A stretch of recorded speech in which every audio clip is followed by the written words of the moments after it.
The bells of St. Aldhelm's had begun to ring as Helena Esmond stood at the altar in her wedding clothes, and to everyone in that crowded church the sound was joy. To Helena alone it was the tolling of a door swinging shut on the whole of the rest of her life. She stood very straight and very still, as she had taught herself to stand through the long, miserable weeks of her engagement. Her face composed into the calm that cost her everything to maintain. Her gloved hands folded before her, while beside her the man she was about to marry, Sir Lucius Marden, rich and cold, and smiling his thin, satisfied smile, waited for the clergyman to begin. And the bells rang out over the bright spring morning, peal upon iron peal, and Helena thought that she had never in her life heard anything so like the end of the world. She did not love him. Everyone knew she did not love him, and no one thought it mattered. For Helena Esmond was a gentlewoman without a penny, the daughter of a ruined house, and Sir Lucius Marden was a man of great fortune who had offered, in exchange for her hand, to lift her ailing father and her whole sinking family out of the ruin that was closing over them. And in the world's plain arithmetic, a portionless girl who could save her family by marrying a rich man and chose instead to indulge her heart was a fool, and worse, an ungrateful daughter. So Helena had said yes, had said it with her chin up and her heart in ashes, for her father's sake and her young brother's sake, telling herself that her own happiness was a small thing to set against their rescue, and that she would learn, in time, to bear it. She had been telling herself so for 6 weeks. She had very nearly come to believe it. And now the bells were ringing, and the moment was upon her, and she found that all her hard-won composure was a thin shell over a despair so total that she did not know how she was to get through the next half hour without screaming. For she was being married, before God and the county, to a man she did not love and could not respect, and the only man she had ever loved was lost to her forever, and the bells would not stop ringing. It was as the clergyman opened his book that she saw him. She had not meant to look up. She had kept her eyes lowered through the whole dreadful procession. But some instinct, some last desperate turning of the heart, lifted her gaze for one instant toward the great west door at the back of the church. And there, framed in the bright doorway against the morning light, travel-stained and breathing hard as though he had ridden through the night, stood the Duke of Rosmore. Dominic. The man she had loved with her whole soul and lost to a coldness she had never understood. The man she had believed across the sea, or betrothed to another, or simply indifferent, lost to her past, all recovering. Standing now at the back of her wedding to another man, his eyes fixed on her face with an expression she had no time to read. For the sight of him, impossible there, after everything, struck her like a blow over the heart, and the bells were ringing, and the church tilted and went white at the edges, and Helena Esmond, who had stood so straight for so long, felt the last of her strength go out of her all at once, and fell. She did not strike the floor. There was a sound through the church like an indrawn breath, a confusion of cries, the clergyman's book dropping. But Helena, falling, was caught hard and sure against a chest and a pair of arms that had crossed half the length of that church in the space of her swooning, faster than any man there could afterward account for. And the last thing she knew, before the dark took her wholly, was that she was being lifted, gathered up off her feet against someone who held her as though he would never in this life let her go. And the next thing she knew, swimming back toward the light, was the strangest of all impossible things, that she was being carried down the aisle of the church, away from the altar, away from the bells, past the white, astonished, staring face of Sir Lucius Marden, left standing alone at the chancel step, with his thin smile gone to ash, carried out of her own wedding in the arms of the Duke of Rosmore, toward the open door and the morning beyond. To understand how the Duke of Rosmore came to carry a fainting bride out of another man's wedding, you must go back a year and more, to before there was any wedding at all, and learn who Helena Esmond was, and what had been between her and the Duke, and how it had come to be broken. Helena was the eldest daughter of a gentleman's family that had once been comfortable, and was now very far from it. The Esmonds were old and respectable, and poor. Poor in the particular grinding way of the genteel poor, who must keep up appearances on nothing, who have a name to maintain and no money to maintain it with, and who feel every pinch the more keenly for having to hide it. Her father, a kind, scholarly, unworldly man, had been ruined by no vice of his own, but by the slow failure of an estate he had not the hardness to manage, and the collapse of investments he had been too trusting to question. And he had sunk, over Helena's growing up, from a country gentleman of modest means to an ailing, anxious, broken man living on the edge of disaster, with a house full of children and a mountain of debt, and no notion in the world of how to meet either. Helena's mother was dead, and so it had fallen upon Helena, the eldest, the steady one, the clever one, to be, from a young age, the true head of that sinking household, to manage the dwindling money, to keep the younger ones fed and clothed and schooled as best she could, to nurse her father through his declining health and his deeper declines of spirit, to hold the whole fragile structure together by sheer force of will and love. She had done it without complaint and almost without rest, year after year, putting her own youth and her own hopes quietly aside. And she had grown into a woman of rare quality in the doing of it, dignified, capable, selfless, with a deep, steady strength and a kindness that hardship had refined rather than soured.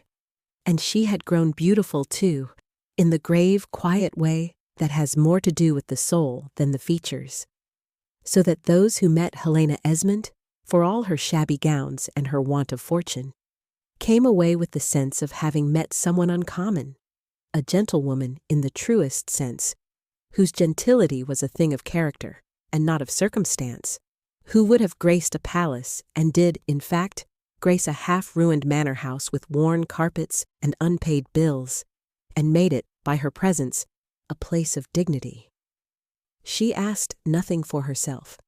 She expected nothing for herself. She had long since folded away her own girlish dreams of love and a home of her own as luxuries her family's need could not afford. And it was precisely because she expected nothing that the thing which happened to her the spring she was 22 took her so wholly by surprise. For that was the spring she met the Duke of Rosmore, and was loved by him, and learned, too briefly, that her own heart was not so safely folded away as she had thought. Well, the Duke of Rosmore had come into the county that spring to take possession of a great estate that had fallen to him by inheritance, and he had come expecting to be bored, and had met Helena Esmond instead. He was a man of 32, grave and reserved and proud not in the vulgar way of the puffed-up great, but in the deeper, more dangerous way of a man who has been much flattered and little loved, and has learned to armor himself against a world he suspects of valuing only his rank. He had inherited young, and been hunted ever since by every matchmaking mother and fortune-seeking beauty in England, until he had grown thoroughly sick of being pursued for his dukedom, and thoroughly cynical about the possibility of being wanted for himself. And he had built about his heart a high, cold wall of reserve, behind which he kept a nature far warmer and far lonelier than anyone was permitted to see. He had not come to the county looking for love. He had given up, in a quiet way, on the notion that love was a thing that happened to men in his position. And then he had met, at a small country gathering he had attended only out of duty, a portionless gentlewoman in a made-over gown, who had not the smallest idea who he was when she first spoke to him, and who treated him, when she learned, with exactly the same grave, courteous self-possession she had shown the stranger, neither fawning nor flustered, neither pursuing nor impressed. And the high cold wall about the Duke of Rosmore's heart had developed, in the space of a single conversation, a crack straight through it. For Helena was the first woman he had met in years who plainly did not want anything from him. She could not afford to want anything from him. She knew herself a portionless girl, and a duke an impossibility, and so she had simply talked to him about books, about the county, about her father's beloved hopeless scholarship, as one human being to another, with a wit and a depth and a quiet integrity that fell upon his starved spirit like rain on a desert. He had sought her out again and again, had found reasons to call at the shabby manor, had come to know the whole brave, hard truth of her life, the ruined father and the burdened household and the uncomplaining years of sacrifice, and had been moved by it as nothing in his easy gilded life had ever moved him. And he had fallen deeply and completely, and to his own great astonishment, in love. Real love, for the first time in his life, with a woman who wanted nothing of him but his company and valued nothing about him but himself. And Helena, against all her resolutions, against all the careful folding away of her own heart, had fallen in love with him in return, had come to watch for his coming, to bloom in his company, to feel, for the first time in her self-denying life, that she was not merely the family's steady drudge, but a woman, young and alive and cherished. And the two of them, the great lonely duke and the portionless gentlewoman, had drifted that spring into a happiness so unlikely and so sweet that neither had quite dared to name it, though both had felt the unspoken understanding growing between them, ripening toward the declaration that would surely come. Until, before it could come, the lie came instead and broke them. The spring of Helena's brief happiness with the Duke deserves a fuller telling, for it was the sweetest passage of her hard life, and its sweetness is the measure of what the lie destroyed. It had begun, as the best things often do, in a small and unremarkable way. A country gathering at a neighbor's house, which Helena had attended only because her hostess was an old friend of her mother's who would have been hurt by a refusal, and which the Duke had attended only out of a duty he expected to find tedious. Helena had not known who the grave, reserved gentleman was when he came and stood near her by the long windows. She had taken him for some friend of the family, and had spoken to him as she spoke to everyone, simply and without affectation, asking after his journey and remarking on the lateness of the spring. And the Duke, braced as always for the particular archness of women who knew his rank, had been so disarmed by being addressed as an ordinary man that he had answered her at unguarded length, and found himself, within minutes, in the easiest conversation he had had in years.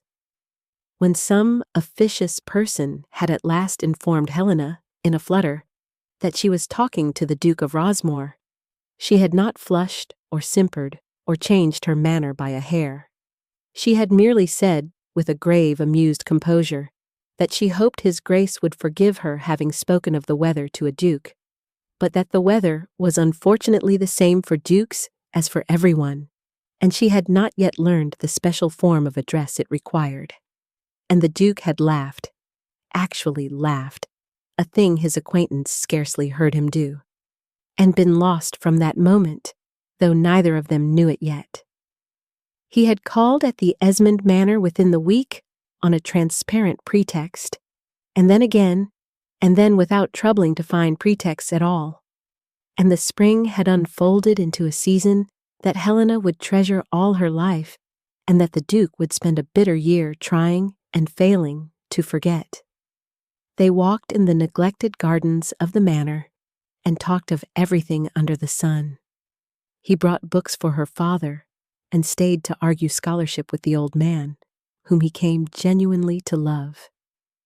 He watched Helena move through her crowded, burdened days, managing the household, soothing the children, nursing her father, carrying the whole weight of that sinking family with a grace that never asked for notice.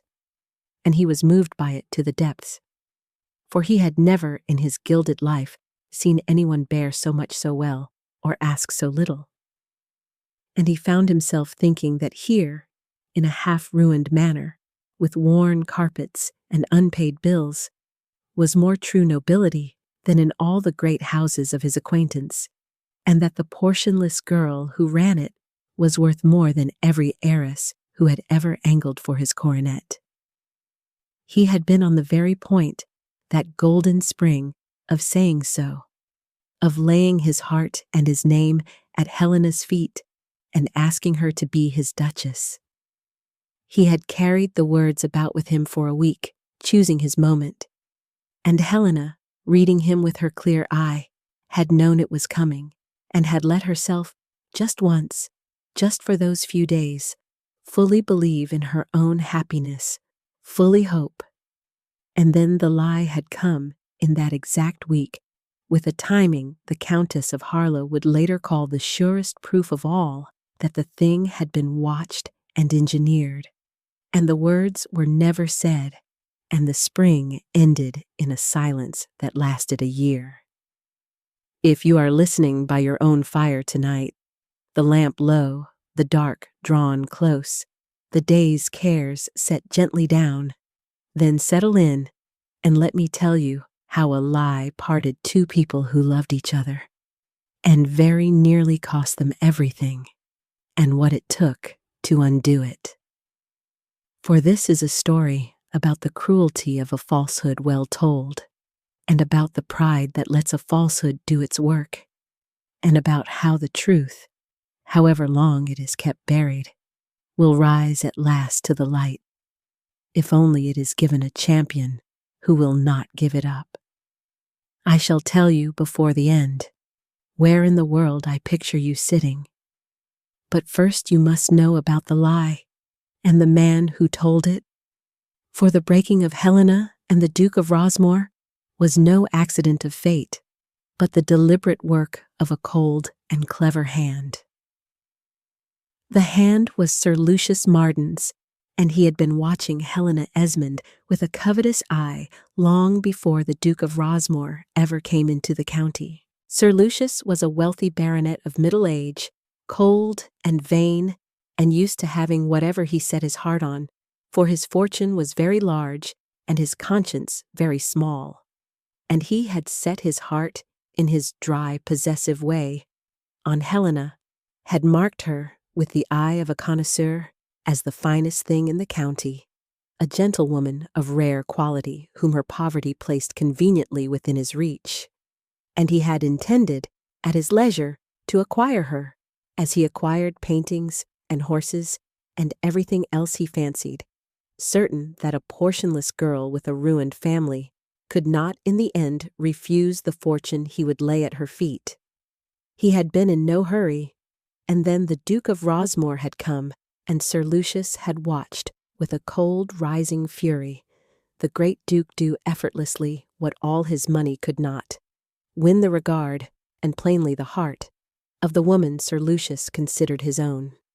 Had watched Helena bloom under Rosmore's attentions as she had never bloomed under his, had seen the unspoken understanding ripening between them toward a declaration that would put Helena forever beyond his reach, and had resolved, with the cold decisiveness that was his single talent, that he would not permit it.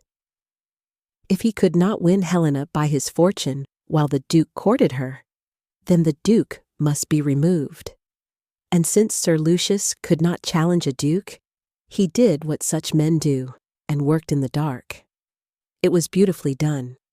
One must grant the devil his due. Sir Lucius had means and patience, and a useful gift for forgery, and an even more useful understanding of pride. And he set a trap, baited precisely for the proud reserve of the duke and the proud humility of the gentlewoman. To Helena, by a hand she could not trace, there came word, a letter, purporting to be a friendly warning from one who knew the duke's circles, supported by other whispers carefully planted, that the Duke of Rosmore was amusing himself, that he was, as all the world knew, long since privately betrothed to a great heiress, a cousin, a match of family arrangement that he never meant to break, that his attentions to a portionless country girl were the idle diversion of a great man passing a dull season, and meant exactly nothing, and would end the instant he tired of the game, and that Miss Esmond, if she had any care for her own dignity, would do well to cool toward him before she became the talk of the county as the foolish poor girl who had imagined a duke would marry her. And to the duke, by a different and equally untraceable hand, there came word, false, but framed with diabolical plausibility, that Miss Esmond was not at all the disinterested creature she appeared, that she had been all along encouraging the rich Sir Lucius Marden, who had a settled understanding with her family, that her gentle treatment of the duke was the calculated angling of a clever portionless girl playing two rich men against each other to better her terms, and that she had been heard to say, in effect, that a baronet in hand was worth a duke in the bush, and that she meant to have Marden's certain fortune and not risk it for a duke's uncertain fancy. Two lies, each shaped to the exact measure of its victim's deepest fear, and Sir Lucius Marden sat back and waited for pride to do the rest. Sir Lucius Marden is not worth a great deal of our attention, being one of those cold, small souls who do great harm without any greatness in themselves. But it is worth understanding precisely what he was, for he was a type that flourishes in every age, and Helena's near destruction at his hands holds a warning. He was, at bottom, a collector, a man who regarded the whole world and every person in it as a field of objects to be acquired, ranked, and possessed. And his great fortune had allowed him to indulge the temperament without limit, until he had quite lost the capacity to see other human beings as anything but items of greater or lesser desirability. He collected paintings and horses and fine things of every kind, not from any true love of beauty, but from the appetite for possession. And he had come, in time, to regard a wife in exactly the same light, as the supreme acquisition, the crowning ornament, the finest thing a man of fortune could display. And he had marked Helena Esmond as that finest thing, the rarest piece in the county, precisely because her quality was genuine and her poverty made her, as he saw it, available. He did not love her. He was not capable of love, having long since traded the faculty for the appetite of ownership. He wanted her, as he wanted any rare thing he had marked, with a cold, covetous fixity that he mistook, in so far as he examined it at all, for regard. And what made him dangerous, beyond the mere coldness, was the cleverness and the patience and the absolute absence of scruple that he brought to his acquiring. He was not a hot-tempered villain who might overreach in passion. He was a cold, calculating one who planned and waited, and used whatever tool the situation offered. When the Duke of Rosmore threatened to carry off the prize, Marden did not rage. He reasoned, coldly, that the Duke must be removed, and set about removing him by fraud, with the patience and the skill of a man forging a provenance for a doubtful painting. When the lie had done its work and the field was clear, he did not rush. He waited for Helena's grief to ripen into resignation and her family's ruin to ripen into desperation, and then moved in with his offer at the precise moment of maximum leverage, buying her with her family's salvation as coldly as he would have bid at an auction. There was, in the whole performance, not one flicker of warmth or compunction or doubt. It was the pure operation of appetite served by intellect, unhindered by anything resembling a conscience, and it very nearly succeeded completely, as such cold, clever schemes often do, for the warm and the trusting are forever at a disadvantage against the cold and the calculating, who feel no scruples to slow them and no love to cloud their judgment. What undid him in the end was the one thing his cold reckoning had left out of account, because it was a thing he did not himself possess, and so did not properly weigh: love. The stubborn love of an old woman for her goddaughter, that would not believe a slander and would not rest until it had hunted down the truth. He had reckoned on pride, and on poverty, and on desperation, and on the slowness of the warm. He had not reckoned on love refusing to give up. It is the one variable the cold ones always omit, and it is, often enough, precisely the one that ruins them. And pride did the rest, as pride so often will. And here we come to the thing the Duke of Rosmore would have to answer for, in the end, before Helena would have him. For the lie could not have done its work had he not let it. He had believed it. That was the bitter truth he would face later. That when the poison reached him, that Helena had been angling for Marden's fortune all along, that her gentleness had been calculation, that she meant to take the rich baronet and had been merely toying with the Duke. He had believed it, and quickly, and he had believed it because it spoke to the deepest wound and the deepest fear of his proud, much-courted, little-loved heart. All his life he had suspected that he was wanted only for his rank, that no woman would value him for himself.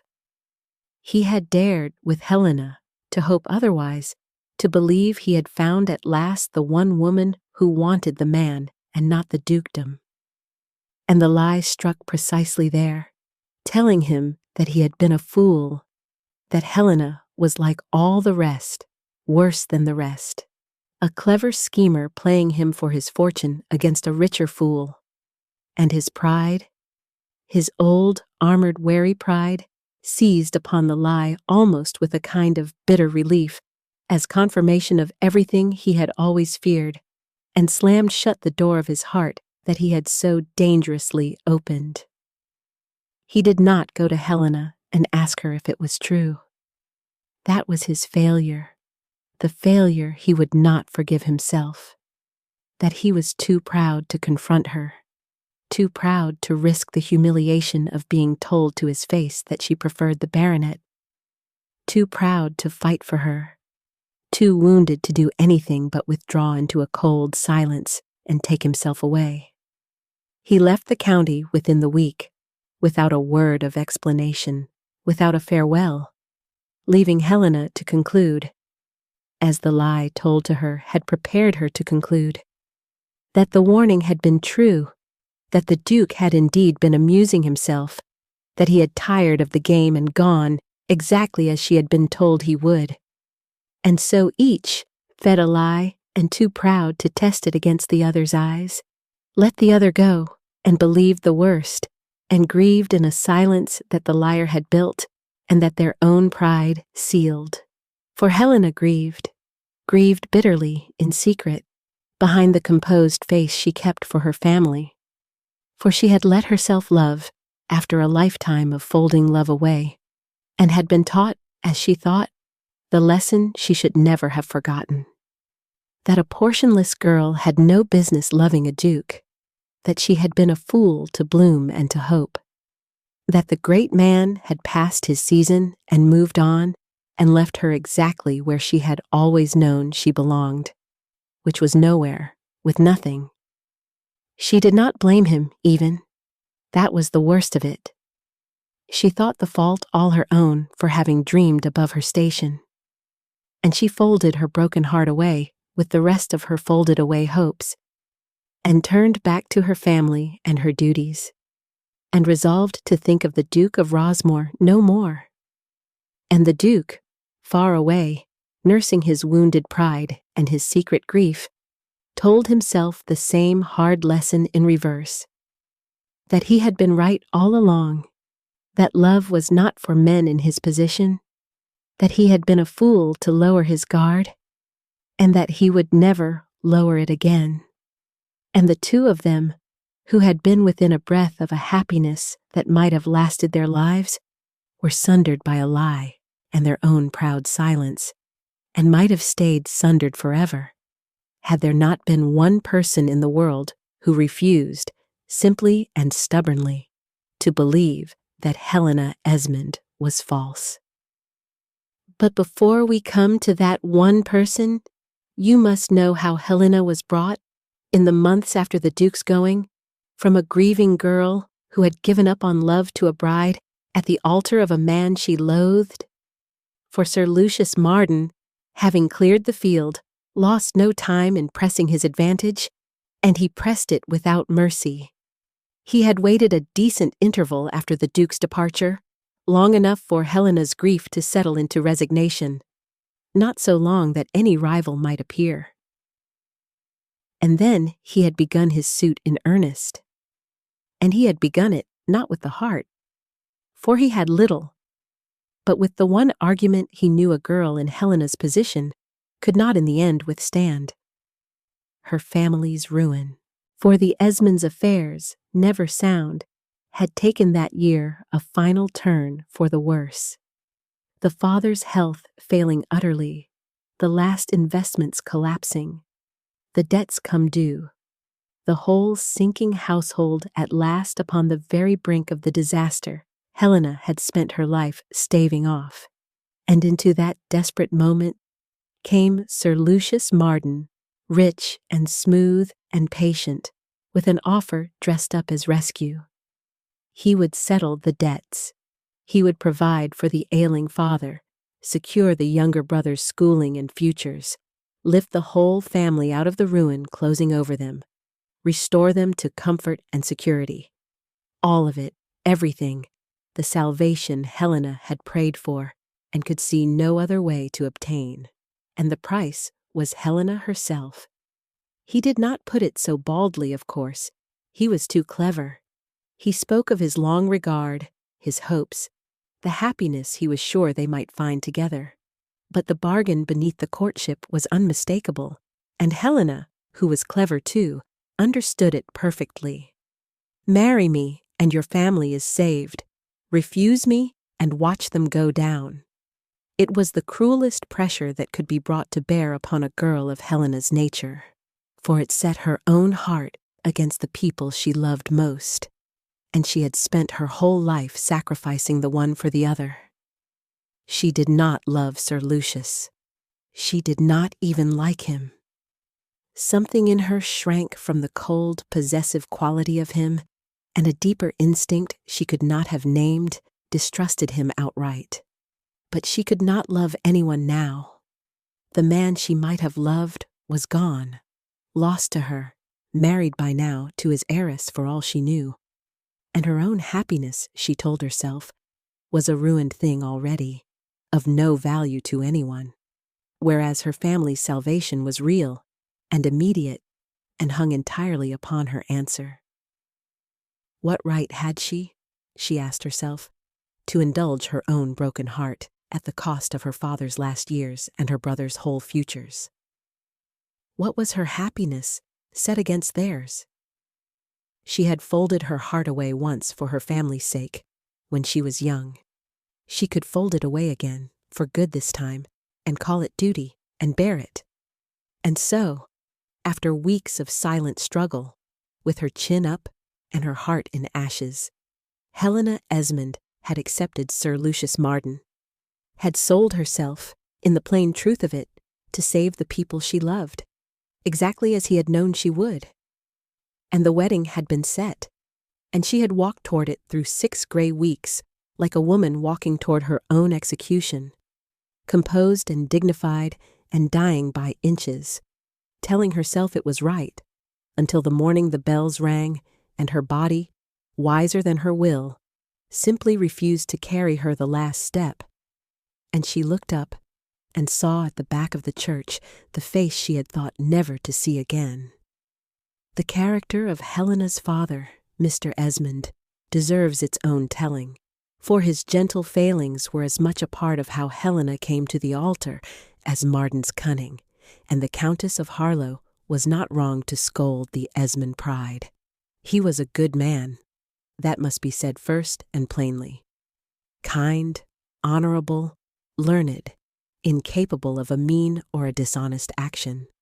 A scholar by temperament, who had been made a country gentleman by inheritance and had never been suited to it.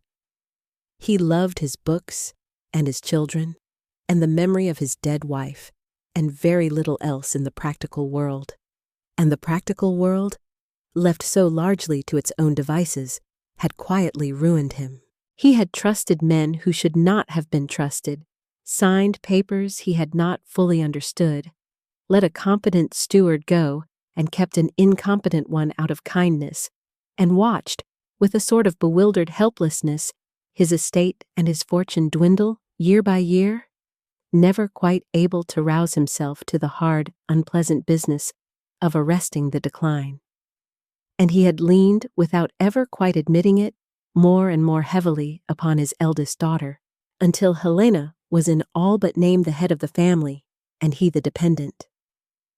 He knew it, in his vague, unhappy way, and was ashamed of it, and the shame made him the less able to face their situation squarely. For a proud, sensitive man who has failed his family finds it easier to retreat into his study and his scholarship than to confront the wreckage and beg for help. And there was the second cause of the disaster, the one the Countess named, the Esmond pride. For the family was old and had its dignity, and Mr. Esmond would sooner have starved genteelly than written to the wealthy relations and connections who might have helped, and so confessed to the world the depth of his failure. The Dowager Countess of Harlow, his dead wife's dearest friend and his daughter's godmother, was rich and fond of them, and would have come to their aid in an instant had she known their true case.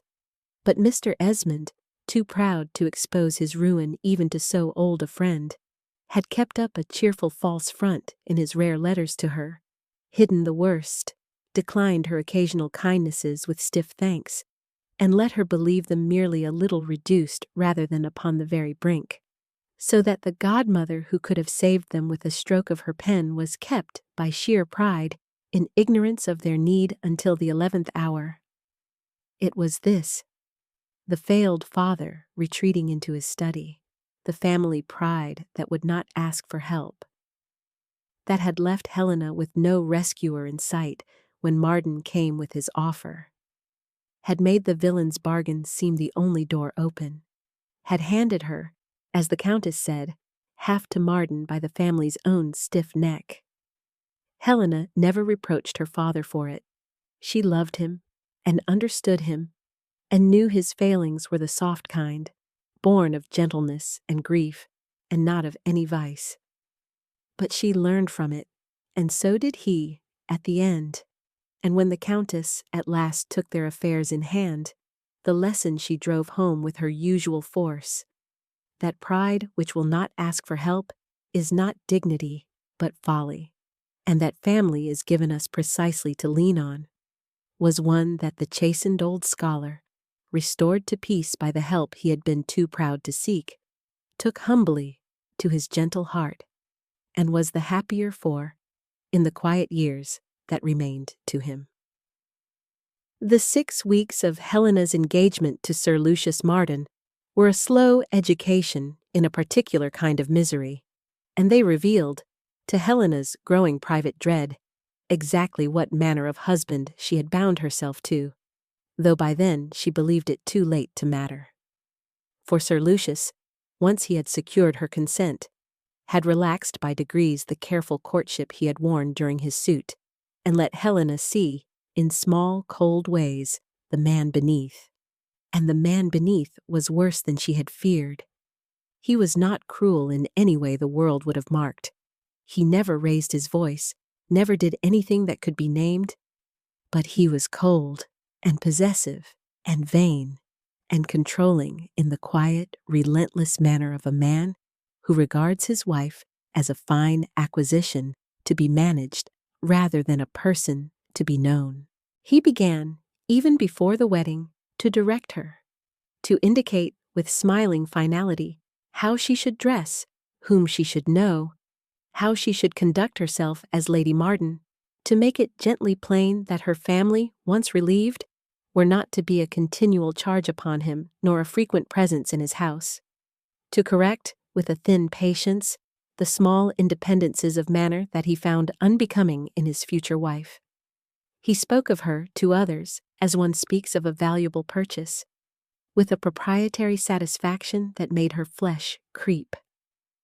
And Helena, watching him, came to understand that she had sold herself not to a dull but kindly rescuer, as she had tried to hope, but to a cold collector who had wanted her as he wanted his pictures, and who would spend their life together, slowly remaking her into the silent ornament he required, and resenting whatever in her would not be remade. She told no one. What was there to tell, and to what end? The bargain was struck. Her family's salvation hung upon it. Her own happiness was a ruined thing she had given up on, and a girl who has sold herself to save the people she loves does not then complain that the buyer is cold. She set her teeth and kept her dignity, and resolved to endure, to be a good wife in the forms even where she could not be one in the heart, to find what consolation she could in her family's security, and to make of her shrunken life what a strong soul can always make of even the narrowest circumstances, which is something. But the weeks wore on her terribly, for all her resolution. She did not sleep. She scarcely ate. The composed face she showed the world cost her more each day to maintain over the despair beneath. And those who saw her in those weeks remarked how pale and thin and quenched the once vivid Helena Esmond had become, how like a candle burning down. It was this, the genuine wearing away of a strong woman ground between her grief and her duty, that brought her so low that her body failed at the altar. For the swoon, when it came, was no maidenly flutter, but the simple collapse of a constitution worn past its strength by 6 weeks of slow heartbreak atop a year of grief. And the wonder, as the old servant said afterward, was not that she fainted at the last, but that she had stood upright so long and walked so straight for so far, toward a thing that was killing her by inches. It must not be forgotten, in the drama of dukes and villains, what Helena had actually been trying to save when she sold herself to Sir Lucius Marden. For it was not an abstraction called the family, but 4 particular people she loved, and chief among them her 3 young brothers, whose futures had hung upon her sacrifice. There were 3 of them, boys of 14, 11, and 9 when the worst of the ruin closed in. Bright, hungry, hopeful children whom Helena had half raised since their mother died, and whose prospects, in a sinking gentleman's family with no money, were bleak indeed. The eldest had a good head and longed for the university and a profession. The second dreamed of the army. The youngest was still a child, all knees and questions, and Helena, who loved them fiercely, had looked at their narrowing futures, at the university that could not be paid for, the commission that could not be bought, the genteel poverty that would close over them all and waste every gift they had found in that the deepest of all the reasons that drove her toward Marden's offer. For Marden's money would not merely save her ailing father's last years. It would open the closed doors for the boys, buy the schooling and the commission and the start in life that the Esmonds could no longer provide. And Helena, weighing her own happiness against 3 young futures, had not found the scale a difficult one to read.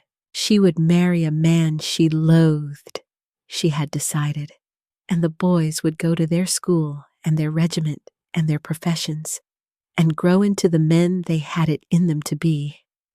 And that, she had told herself through the gray weeks, would be worth whatever it cost her, for she had always loved them more than she loved herself.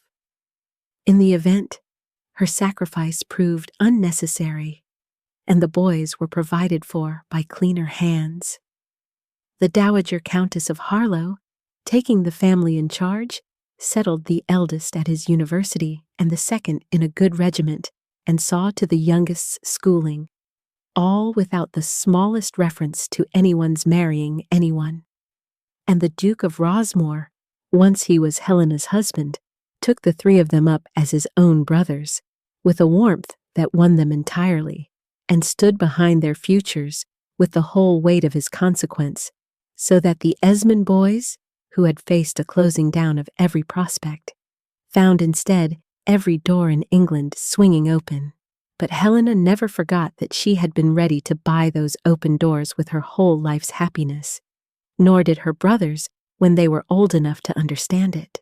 And the eldest, become in time a man of some distinction, said at her silver wedding, with the family all gathered, that whatever any of them ever made of themselves, they owed first to a sister who had been prepared to sell herself to give them their chance, and had been saved from the selling only at the last possible moment, and had never once, in all the years since, let any of them feel they owed her anything at all. She would have done it, he said, and called it nothing, and spent her life in that man's cold house without a word of complaint, so that we might have ours. A man works hard to be worth a sister like that. I am not sure any of us ever quite managed it, but we have spent our lives trying, which is perhaps the most such a sister ever wants. The one person in the world who refused to believe Helena false was her godmother, the Dowager Countess of Harlow, and it was she who, in the end, dragged the buried truth into the light and sent the Duke of Rosmore riding through the night to St. Aldhelm's. The Countess of Harlow was a fierce and formidable old woman of 72, of great fortune and greater consequence, who had been the dearest friend of Helena's dead mother, and had stood godmother to Helena at the font. And though the chances of life had kept her much abroad and much apart from the Esmonds in Helena's growing up, she had never ceased to love her goddaughter from afar, nor to keep, through correspondence and report, a shrewd old eye upon her. She was not a sentimental woman. She was sharp and worldly and impatient of fools. But she had two great loyalties, which were the memory of her dead friend and the welfare of that friend's daughter, and she was not a woman to be trifled with where either was concerned. And when word reached her, in her travels, first of Helena's strange, blighted near romance with the Duke of Rosmore, and then of her sudden engagement to Sir Lucius Marden, the Countess of Harlow had smelled, across all the miles between them, a very large and a very ugly rat. For she knew her goddaughter, by report and by blood, and by the unerring instinct of an old woman who had seen a great deal of the world, and she did not for one instant believe the thing that the county had been led to believe, that Helena had thrown over a duke who loved her in order to angle for a baronet's fortune. It was not in the girl, a portionless girl who had spent her life in dignified self-denial, who had refused a dozen smaller advantageous matches sooner than marry without regard, did not suddenly turn mercenary schemer. And a duke who had courted such a girl with every sign of serious attachment did not suddenly vanish without a word unless something had been done to make him. And the convenient appearance of the rich Sir Lucius Marden, hovering to collect the prize the moment the Duke was gone, was a coincidence the Countess of Harlow's long experience flatly refused to swallow. Someone, she concluded, had lied. Someone had parted those two, and the someone who profited was as plain as the nose on her face. So the old countess, who feared nothing and spared no expense, and possessed in abundance the one thing the young lovers had lacked, which was the worldly cynicism to suspect a villain and the stubborn will to hunt him down, set herself to uncover the truth. And being rich and shrewd and relentless, she uncovered it. It took her some weeks and a good deal of money and the services of a discreet and clever man of business who knew how to make servants talk. But in the end she had it all, had traced the false letters to their source, had found and frightened and bribed the go-between who had carried the lie to Helena, had got at last a clerk of Sir Lucius Marden's own, who had seen his master practicing another man's hand, and who, for a sum and a promise of protection, would swear to the whole forgery before any court or company in England. She had, in short, the proof that Sir Lucius Marden had forged the lies that parted Helena and the Duke, proof that the whole edifice of the engagement stood upon a deliberate and provable fraud, and she had got it, by the narrowest of margins, just days before the wedding she was determined to prevent. And the Dowager Countess of Harlow, with the proof in her hand and no time to lose, did two things at once. She set out herself, post-haste, for St. Aldhelm's, to stop the wedding in person if she had to stop it at the altar rail. And she sent the fastest rider she could hire, with a letter, to find the Duke of Rosmore wherever he had buried himself, and to tell him the truth. The Dowager Countess of Harlow is the true heroine of the rescue, and she deserves to be known better, for there was a great deal more to her than the fierce old battle-axe who swept into St. Aldhelm's. There was, beneath the formidable manner, a heart of perfect steel and perfect gold. She had been a beauty in her day, and a wit, and had married well, and buried 2 husbands, and amassed, by shrewd management, a fortune that made her one of the more considerable widows in England. And she had spent her long life acquiring the one thing that money and rank together confer, which is the absolute freedom to do and say exactly as one pleases, without the smallest regard for anyone's opinion. She feared no one, owed no one, courted no one, and answered to no one, and she had used this magnificent independence, on the whole, for good, being at bottom a just and generous woman beneath the terrifying exterior, though she would have been mortally offended to hear herself so described. Her great loyalty was to her dead friend, Helena's mother, whom she had loved better than her own colorless sisters, and that loyalty had descended, undiminished, upon the daughter, so that Helena, though she had seen little of her godmother in the flesh, had always had, without quite knowing it, one powerful friend in the world who would have walked through fire for her at need.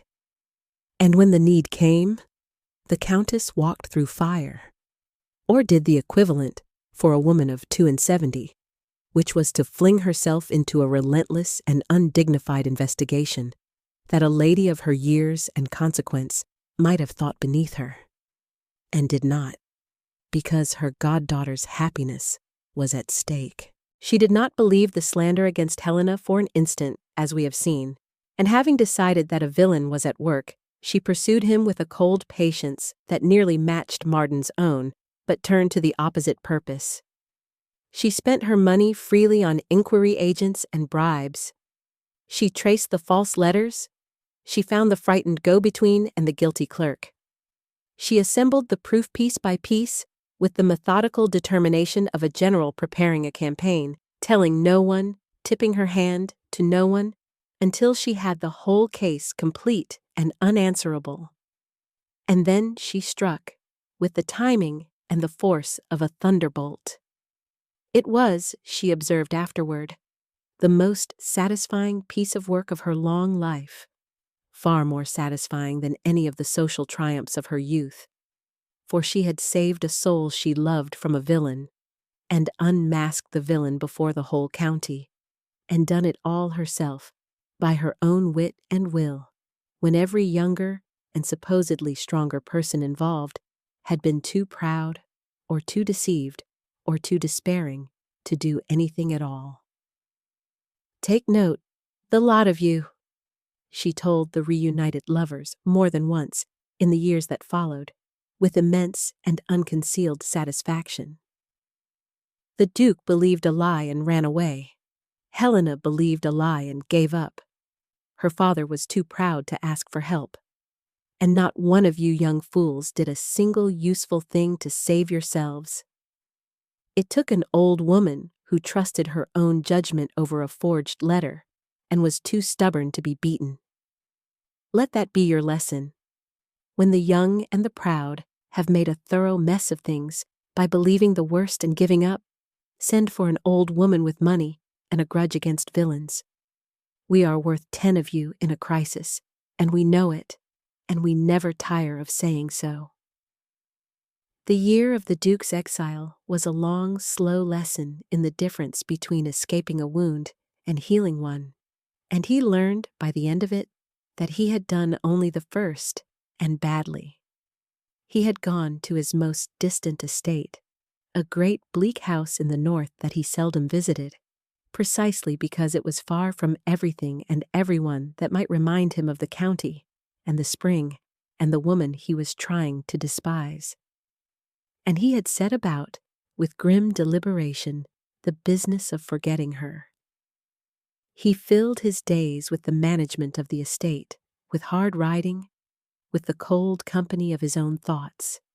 He told himself, repeatedly and at length, that he had escaped a humiliation, that Helena Esmond had been a mercenary schemer like all the rest, that he was well rid of her, that he had learned a valuable lesson about the folly of lowering his guard, and he found that none of it worked, that the more he insisted on the schemer, the more stubbornly the real Helena rose up in his memory to contradict the picture.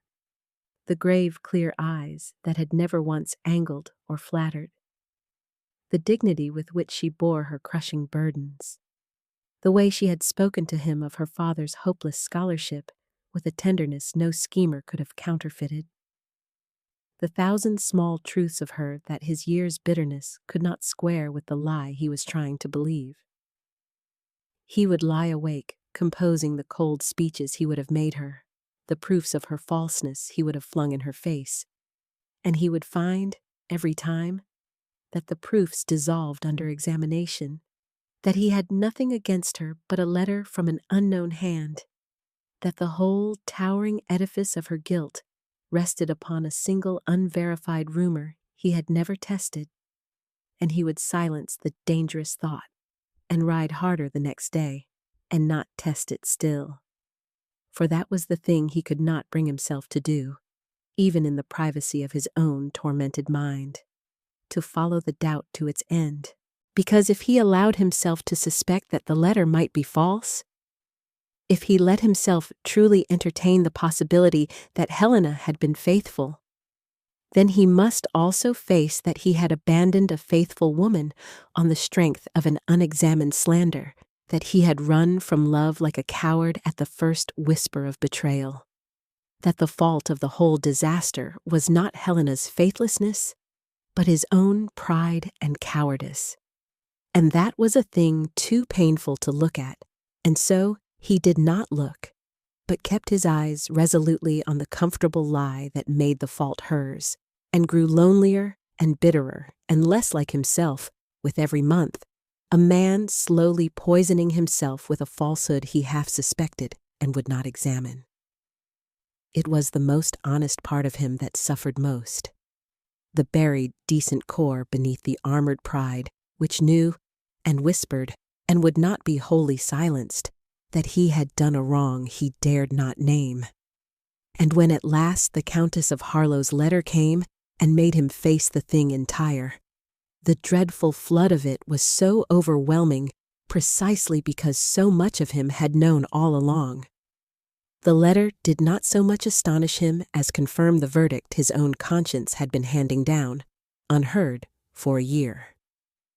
He had not been deceived against his will, he understood, riding through the night, He had half colluded in his own deception, because the deception spared his pride. And that was the bitterest knowledge of all, and the one that burned the pride out of him for good.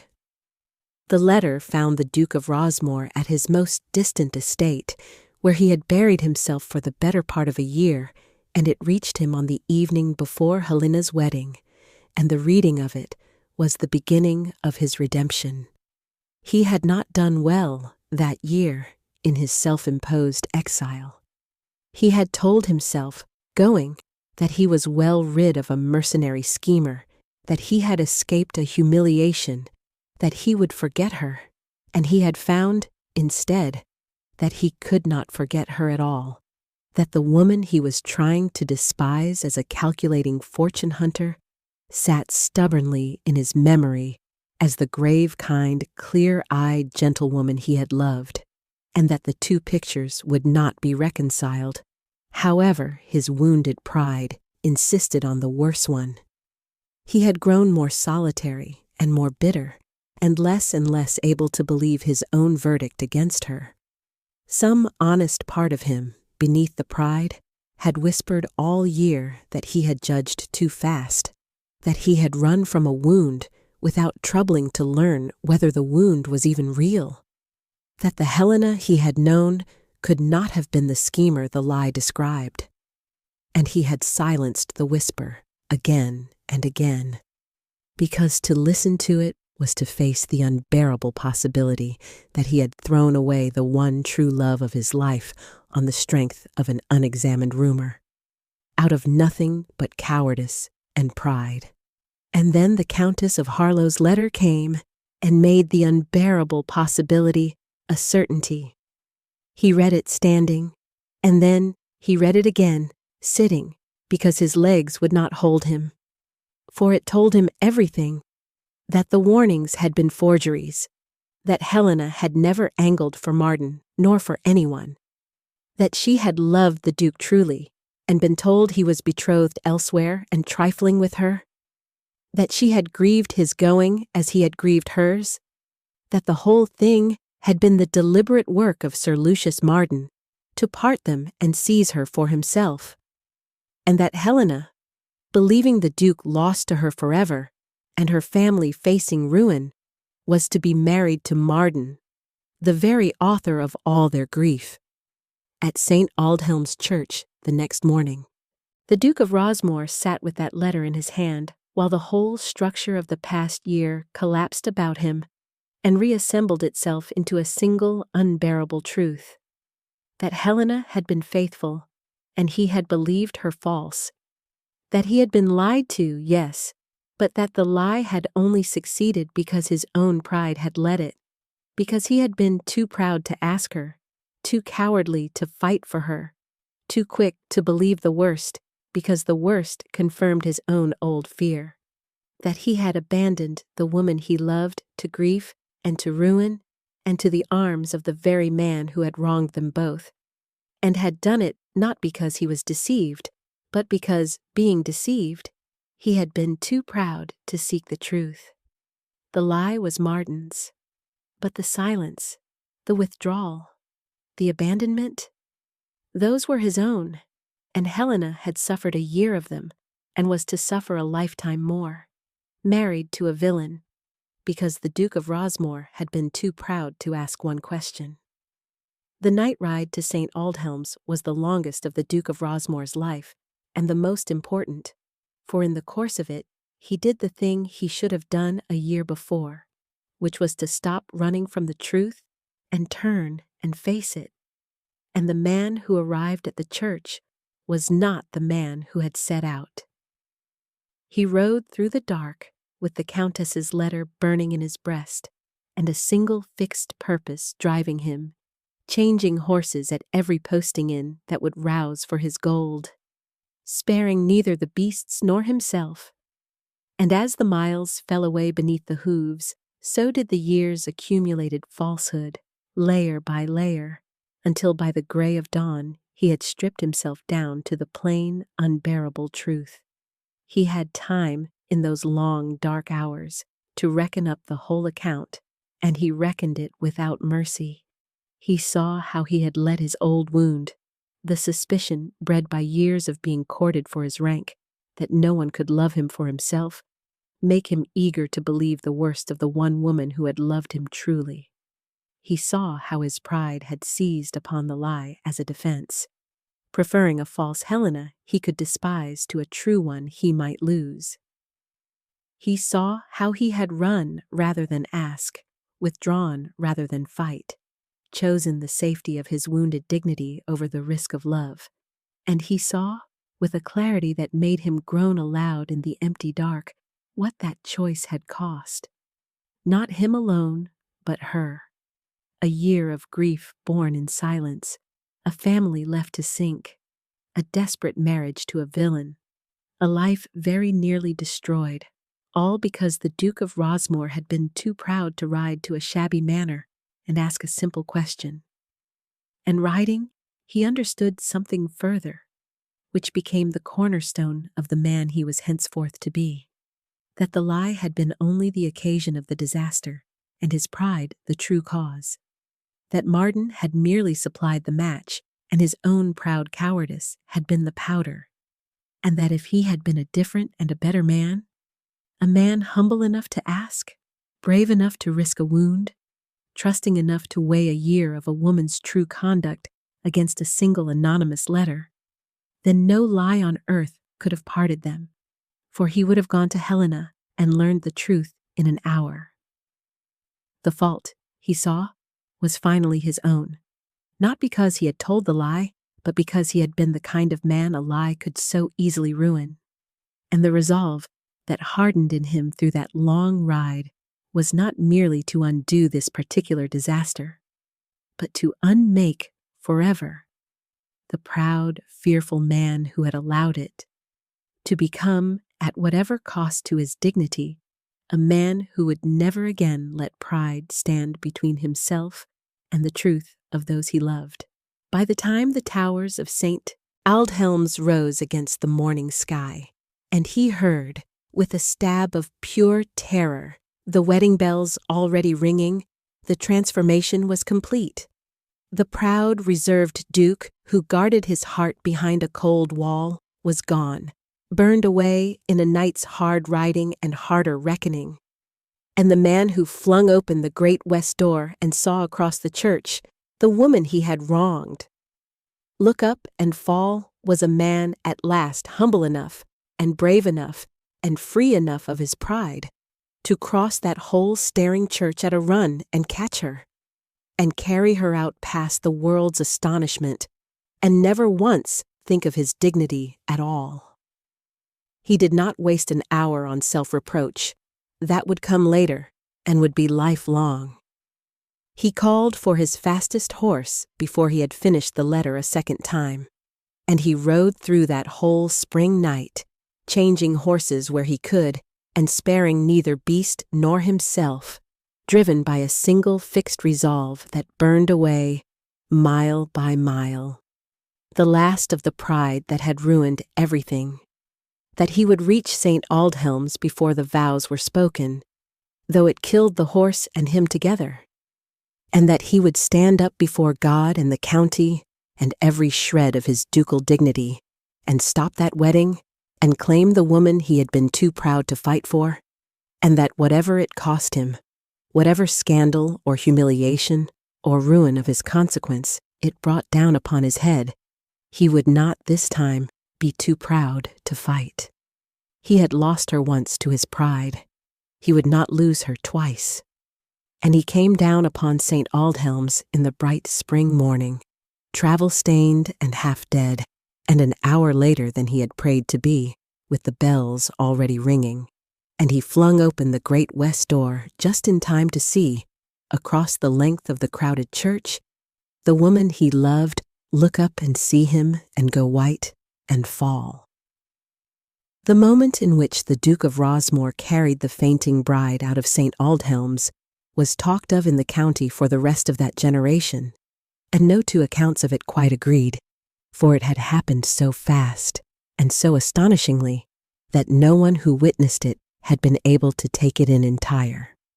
What was agreed was this: that the bride had swooned at the altar as the bells rang, that there had been, in the same instant, a stir at the great west door, and a travel-stained gentleman striding up the aisle faster than thought, that he had reached the falling woman before she touched the floor, before even the groom at her side had fully turned and caught her up against him, and that he had then, instead of surrendering her to the groom or the family or the clergyman who all reached for her, simply turned with her in his arms and carried her back down the aisle and out of the church, past the whole staring congregation, past the white frozen figure of Sir Lucius Martin, left standing alone at the chancel step, and out into the morning, without a word, without an explanation, without the smallest acknowledgement of the enormity of what he did.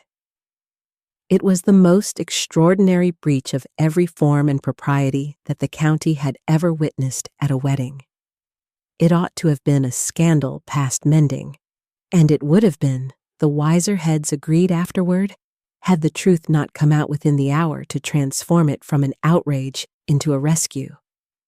But in the moment itself, before any truth was known, the church had simply frozen in collective astonishment, every soul in it caught between the impulse to intervene and the sheer paralyzing audacity of the thing, so that the Duke had carried his burden the whole length of the aisle through a perfect silence, broken only by the rustle of 200 people turning to stare, and the distant bells, which rang on a few moments more before someone thought to run and stop them. And the figure that fixed every eye, once the Duke and his burden had passed, was Sir Lucius Martin, left standing alone before the altar in his wedding finery, his bride carried bodily out of his grasp by another man before the assembled county. His thin smile struck clean off his face, looking, as one lady put it cruelly and accurately afterward, exactly like a man who has just watched the thing he bought get up and walk away on someone else's arm. He had not moved. He had not spoken. He had simply stood, white and rigid and ridiculous, the very image of a triumph turned in an instant to public humiliation. And that frozen tableau, the abandoned groom alone at the altar, the bride borne away, was the picture the county carried home and dined out on for a 12-month, long before they understood the half of what they had seen. It was, all agreed, the most dramatic wedding St. Aldhelm's had ever housed, and the joke of the county, ever after, was that the Duke of Rosmore had attended a wedding and left with the bride, which was reckoned, even by the sticklers, to be carrying a man's objections to a match rather further than strictly good manners allowed.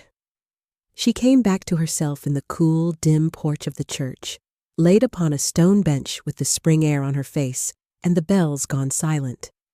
Someone had run to stop the ringers, and the Duke of Rosmore, kneeling beside her, chafing her cold hands, his travel-stained face bent over hers with an expression of such raw fear and tenderness that for a moment she truly believed she had died, and that this was some mercy of heaven to let her see him so at the last. "Helena," he was saying, low and urgent. "Helena, come back. Look at me. I am here. I am real. Open your eyes." And she opened them and looked at him and found that she was not dead, that it was indeed Dominic, the Duke of Rosmore, kneeling over her in the church porch with her hands in his, and that the whole impossible wreck of her wedding had happened exactly as it seemed. And the first thing she felt, swimming up out of the dark, was not joy, but a terrible confusion shot through with the old grief. And she pulled her hands from his and tried to sit up, saying faintly, "No, no, you must not. I am to be married. Sir Lucius is waiting. You should not be here. You of all men, you should not have come." For she did not yet understand.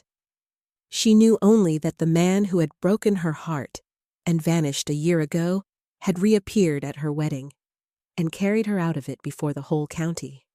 an outrage that could only complete her ruin and shame her family past recovery.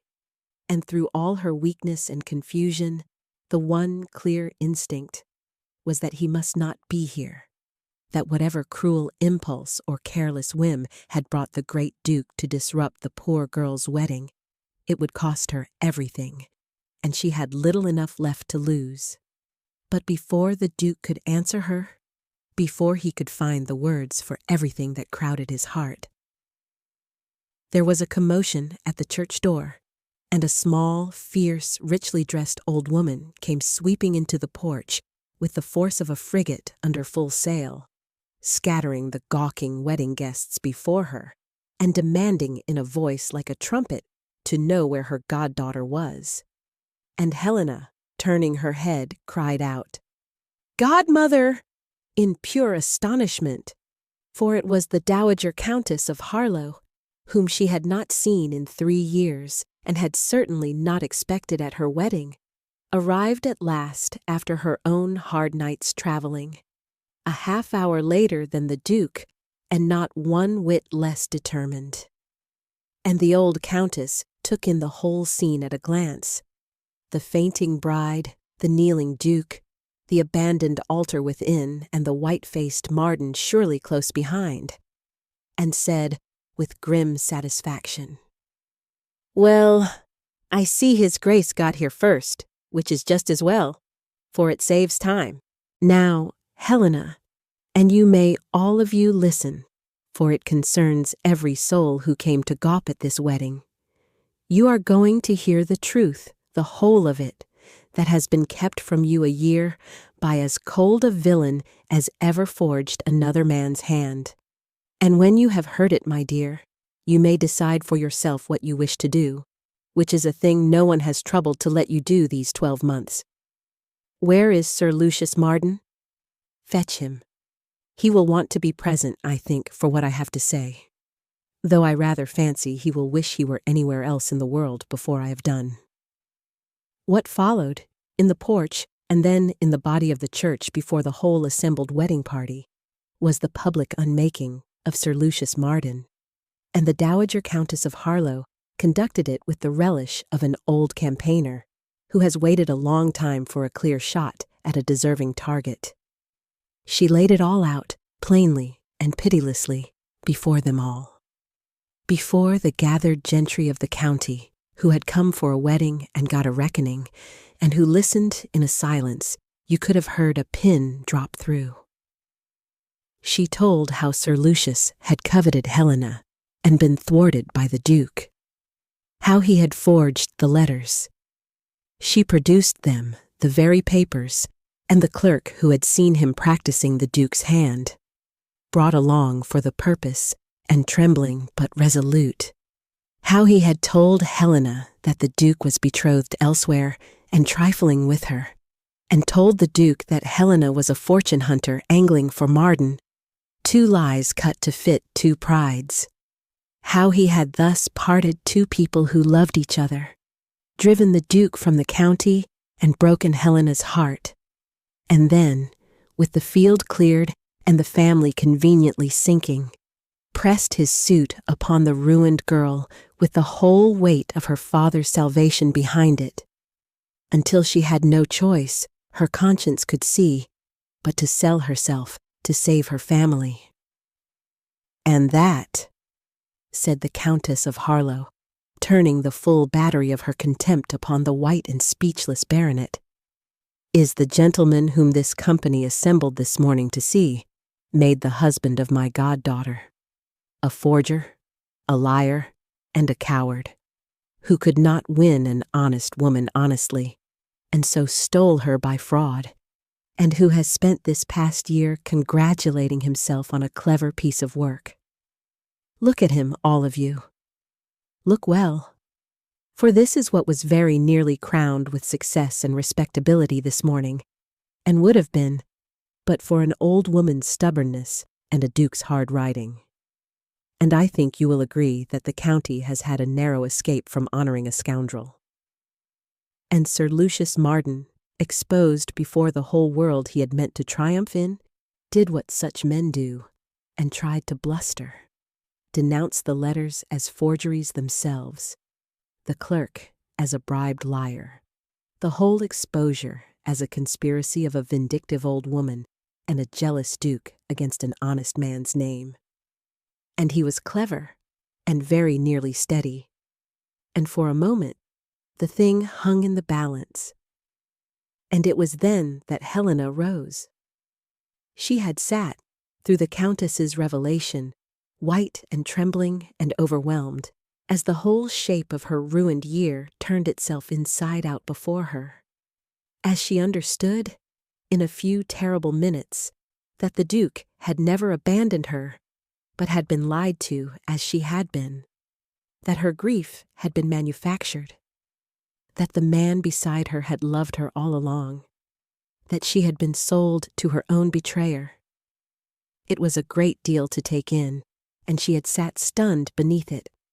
But when Sir Lucius began to bluster, to twist, to call the Countess a liar and the clerk a hireling, and to fight his way back toward the respectability he had so nearly secured, something rose in Helena Esmond that was stronger than her shock, and she stood up, in her crushed wedding clothes, pale as the dead but perfectly composed, and she spoke, and the church fell silent to hear her. "You need not trouble to call my godmother a liar, Sir Lucius," Helena said, and though her voice was quiet, it carried to every corner of that hushed church. "For I find I do not require her proof, nor these gentlemen's, to know the truth of you now. I have only to look at your face. I have stood beside you 6 weeks, and called you my betrothed, and tried with all my will to make myself believe you a good man, because I needed you to be one, and I see now that the thing in you I could never name, the cold thing I shrank from and reproached myself for shrinking from, was simply my own honest soul knowing what my desperate mind would not let it say. You forged those letters. You parted me from the man I loved.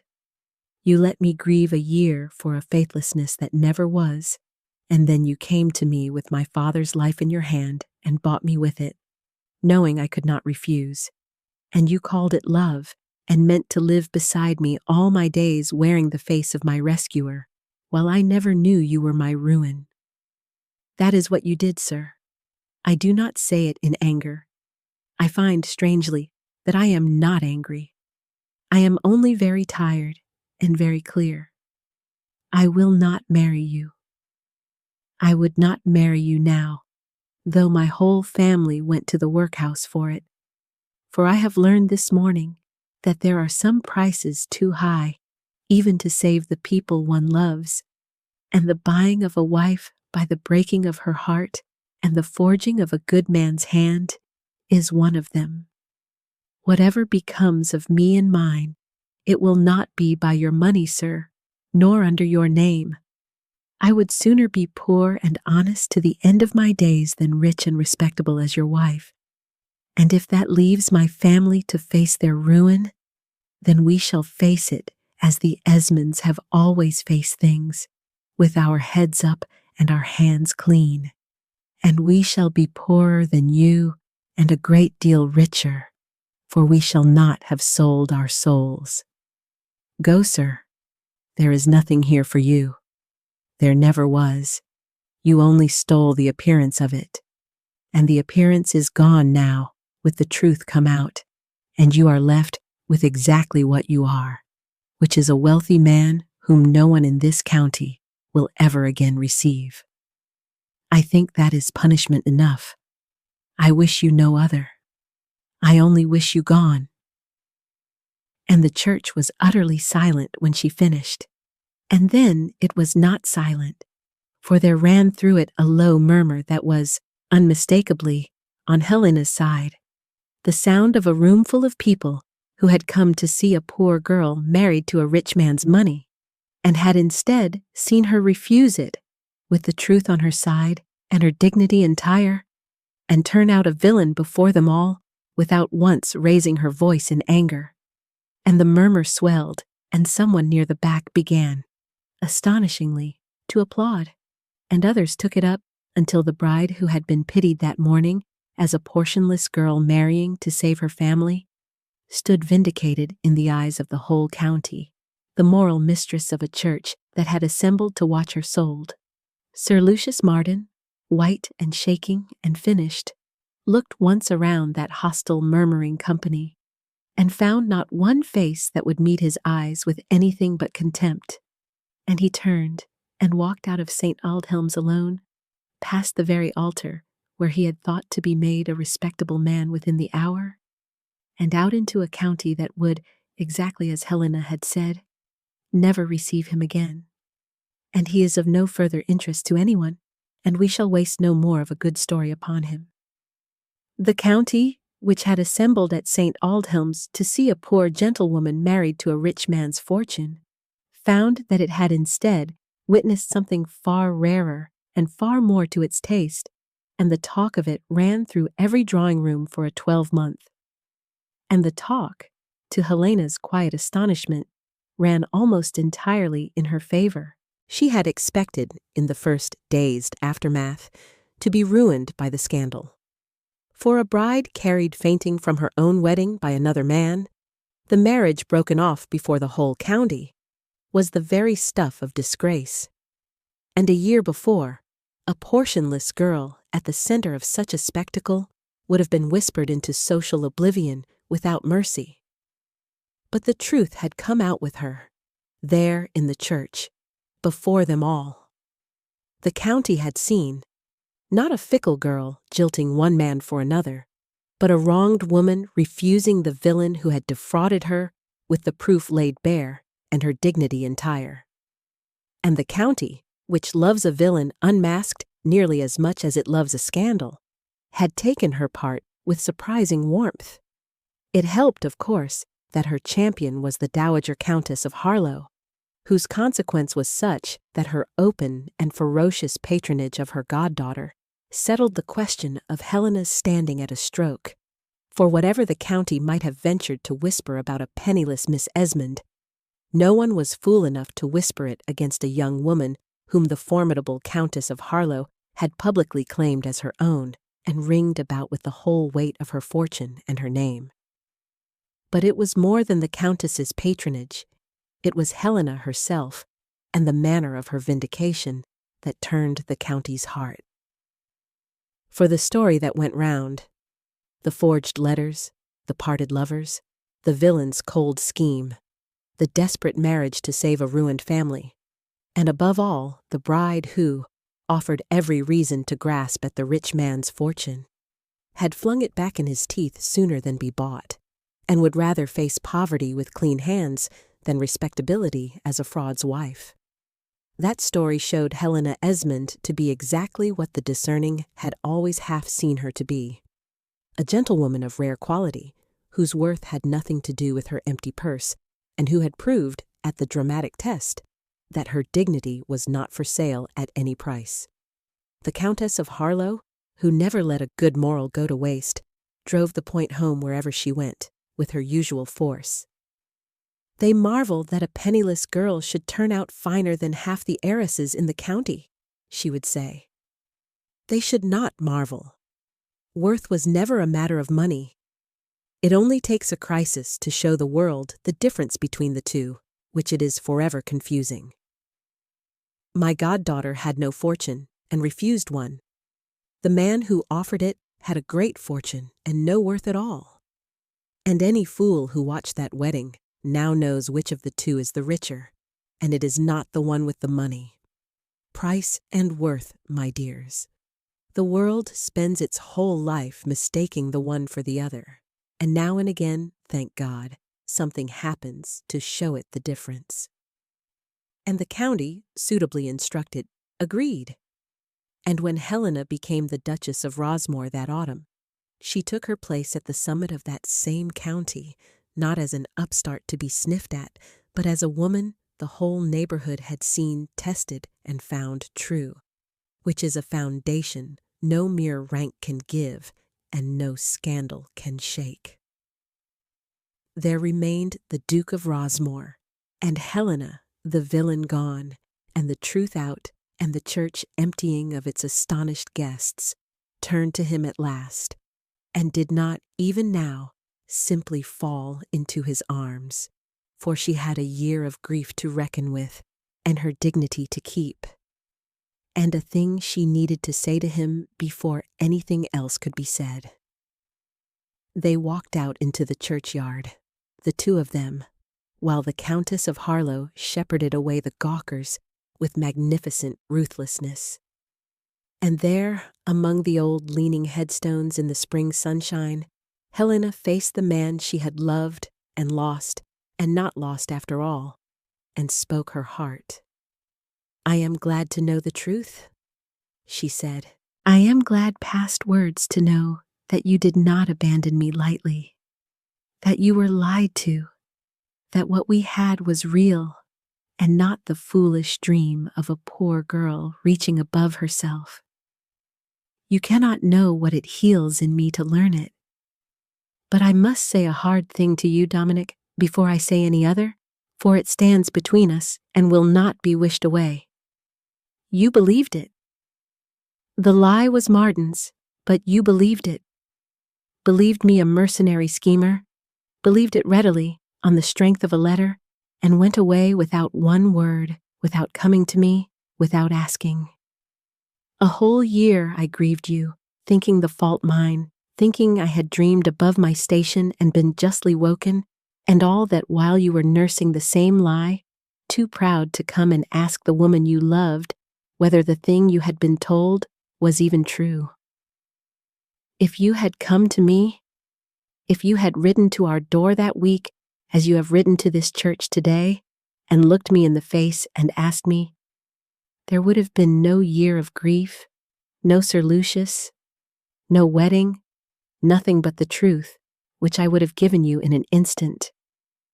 You did not come. You believed the worst, and you let your pride carry you away. And you left me to a year of sorrow, and very nearly to a lifetime of it.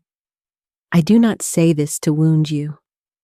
I say it because I must know, before I let my heart go where it is straining to go, that you understand what your pride cost me, and cost us both, and that you will not, the next time some lie or some fear comes between us, do again the thing you did, and withdraw in silence, and believe the worst, and not come and ask. For I would rather stay poor and alone all my life than give my heart to a man who will run from me at the first hard word a liar whispers in his ear.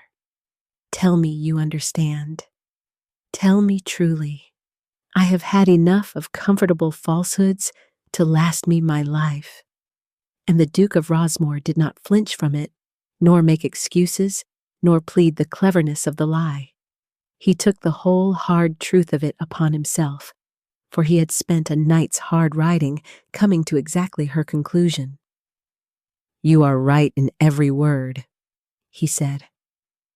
The lie was Marden's, but the cowardice was mine, and the cowardice is what cost us the year, not the lie.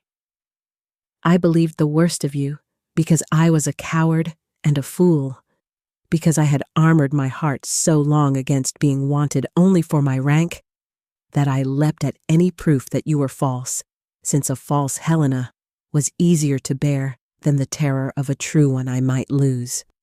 I was too proud to come and ask you, because to ask was to risk being told to my face that you preferred another, and my pride would not survive it. And so I saved my pride and lost you, which is the bargain a coward always makes and always regrets. I will carry the shame of that year as long as I live, and I do not ask you to forgive it quickly or at all. But I will tell you this, and you may hold me to it to the end of our days. I have learned at the bitterest cost a man can pay what my pride is worth set against you, which is nothing, less than nothing, and I swear to you that I will never again, while I live, let pride or fear or any lie on earth keep me from coming straight to you and asking you the truth and trusting your eyes over any letter ever forged. I rode through the night to fight for you, having learned too late that I should have fought a year ago. I am done with being too proud to fight. If you will have me, not today, not in haste, but when you have had time to be sure, and on whatever terms your own heart names, I will spend the rest of my life proving that I have learned it, and if you will not have me, then I have only myself and my pride to blame, and I will not trouble you, but I will love you to the end of my days, regardless, having found out, too late or not, that you are the one true thing my whole life was ever offered. Helena did not answer him at once. She made him wait, not out of cruelty, but out of wisdom. For she had learned that morning what came of letting great matters be settled in the heat of a single overwhelming hour, and she would not be swept now even into her own happiness. She told him that she believed him, and honored the courage it had taken him to come, and to humble himself so, but that she would not give her answer in a churchyard, with her wedding clothes still on her back, and her head still spinning from the wreck of everything she had thought true that morning. She would go home. She would rest. She would see to her father, who must be told the whole of it. She would take the time to be sure of her own heart, freed at last to consult it. And the Duke, who had learned his lesson about haste and pride and the trampling of a woman's right to choose, bowed to it without a murmur, and only asked leave to call upon her when she was rested, which she granted. And so they parted that day, not as betrothed, but as two people who had found the truth and meant, this time slowly and surely and in the open, to build something true upon it.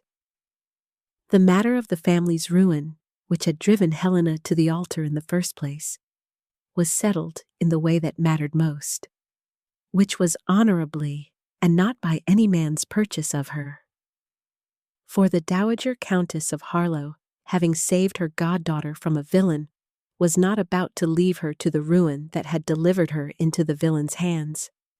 And she did the thing she would have done years before, had the proud Esmonds ever let her near enough to know their need. She took the family's affairs in hand as kin, settled the pressing debts, secured the ailing father's comfort and the boy's futures, not as a bargain for anything, and not as a great lady's condescending charity, but as a godmother and her dead friend's nearest representative doing for her own what family is for. I should have done it long since, she told Helena, and would have, had your stiff-necked father ever once written to tell me how things stood, instead of starving genteelly in silence sooner than trouble an old woman who loved your mother better than her own sisters. The Esmond pride very nearly handed you to Marden, my dear, quite as much as Marden's cunning did. Let that be a lesson to the whole tribe of you. Family is for leaning on. I am rich and old, and have no nearer soul in the world to spend it on than my goddaughter and her people, and I will hear no more about it. And so the ruin that had been Helena's prison was lifted, not by the Duke, whose money she would not have touched while any question hung between them, and not by Marden, whose money she had flung back in his teeth, but by the love of an old woman who claimed her as kin, so that when at last Helena came to give the Duke of Rosmore her answer, she gave it as a free woman, with her family safe by other and cleaner means, choosing him from no need whatsoever, but the single sufficient need of her own heart. And she did choose him, but not for some weeks, and not until she was wholly sure. For she courted certainty now as carefully as she had once folded her hopes away, and the Duke, true to his hard-won word, never once pressed her, but only came and called and was patient, and let her see, week by unhurried week, the warm, true, humbled man behind the pride that had so nearly ruined them. Until Helena, watching him, found her last doubt dissolve and knew, with the quiet, bone-deep certainty she had been waiting for, that this was real and lasting, and hers to take freely. "I will marry you, Dominic," she told him at last, on an evening in early summer, in the shabby parlor of the manor he had courted her in a year before. "Not because I was rescued, for my godmother has rescued me better than any marriage could, and not because my heart leapt when I saw you at that church door, though God knows it did, but because I have watched you these weeks as carefully as I knew how, and I am sure of you now, sure to the bottom, as I was not allowed to be sure of anything that whole false year. I choose you with my eyes open and my family safe, and nothing forcing my hand but my own free will.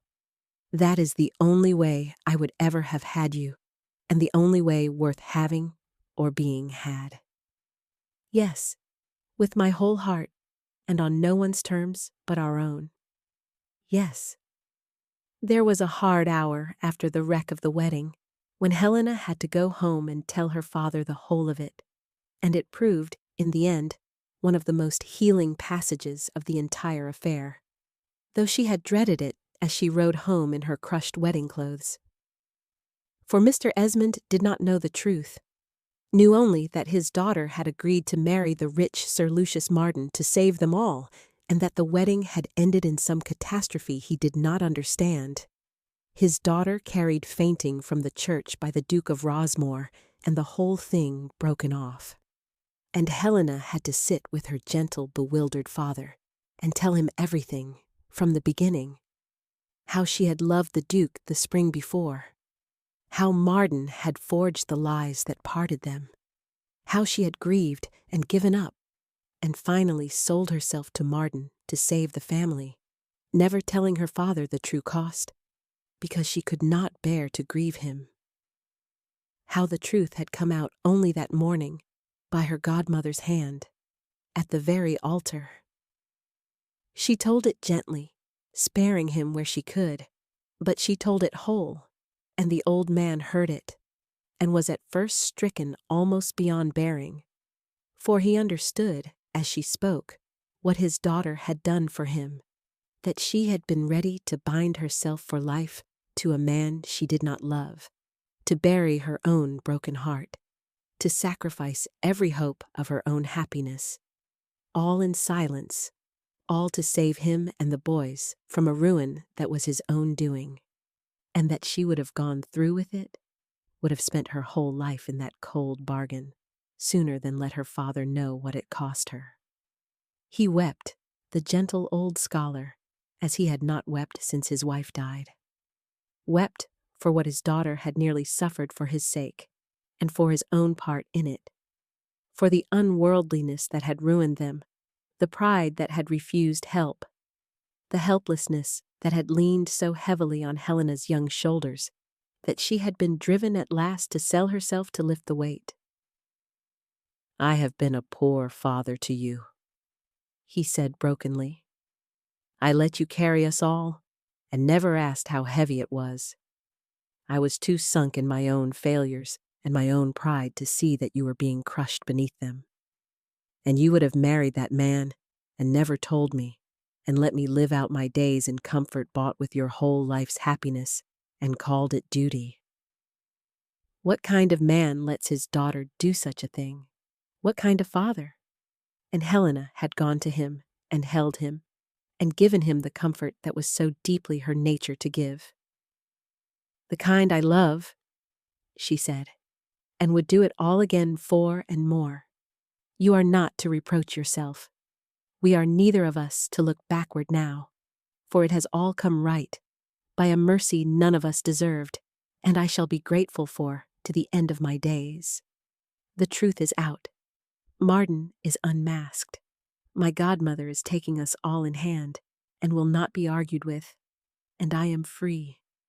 Free, Father, for the first time in my life, to think of my own heart, with you and the boys safe by cleaner means than my marriage would have bought. Let us not weep over the dark we have been brought safe out of.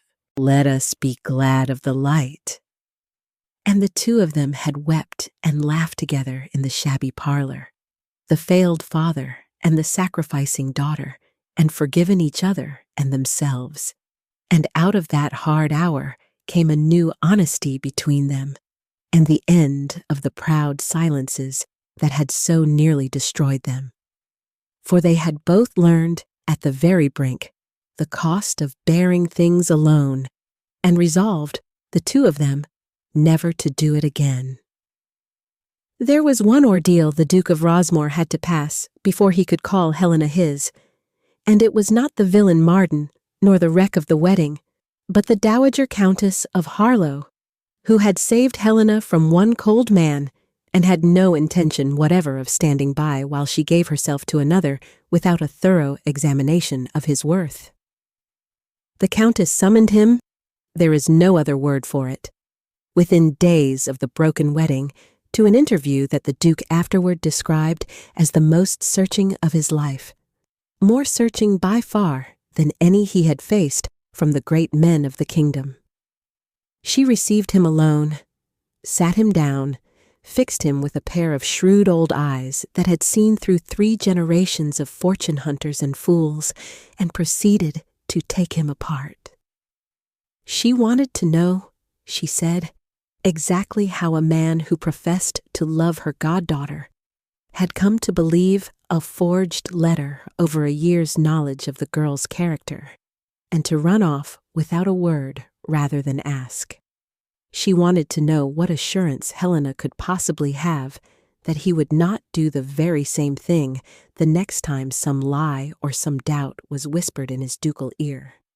She wanted to know, in short, whether he was worth her goddaughter, and she warned him that she was extremely difficult to deceive and entirely prepared to forbid the match if she found him wanting, duke or no duke, for she had buried 2 husbands and feared neither man nor devil, and certainly not a young man's coronet.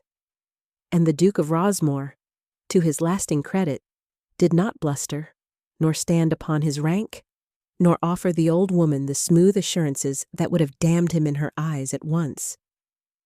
He answered her as honestly as he had answered Helena, owned the whole of his fault, named his pride and his cowardice without excuse, said that he could offer no assurance but his word and his changed conduct, and that he knew perfectly well how little a mere word was worth from a man who had already failed once, and that he asked only the chance to prove by deeds, over time, at Helena's own pace, that he had learned what his pride had cost.